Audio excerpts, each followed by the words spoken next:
Sharda music present.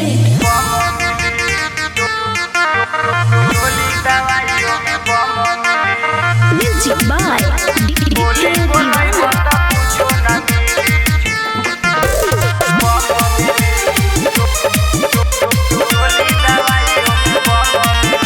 बाजार लेके जाई बोठा लाली की नवाई बेरी बेरी हम ओठ में लगाई। बाजार लेके जाई बोठा लाली की नवाई बेरी बेरी हम ओठ में लगाई। बोरा चढ़ाई हम लमरी धराई बने के ना तोरा मौका मिली। बोली बोलाई बता कुछो ना मिली चोली दवाइयों में बम मिली। बोली बोलाई बता कुछो ना मिली चोली दवाइयों में बम मिली।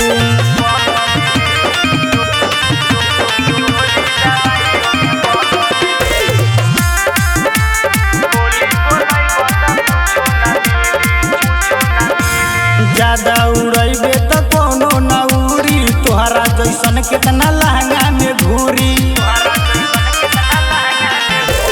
ये गोरा ढुकबे तो कुछो न मिली दू गोरा अइबे तो जन्नत में जाइबे।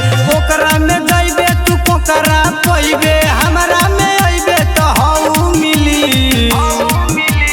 बोली बोलाई बता कुछो न मिली चोली दवाइयों में बम मिली।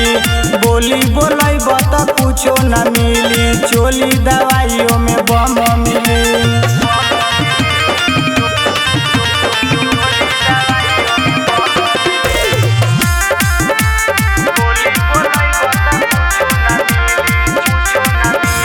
जानतानी चोली पर गोली चलैबे चढ़ के स्टेज पर मार करैबे।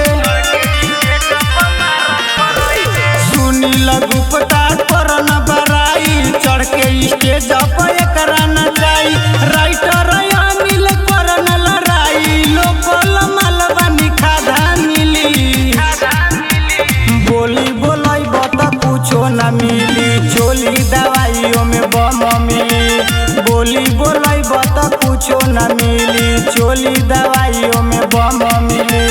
शारदा रिकॉर्डिंग स्टूडियो मौलापुर बाजार।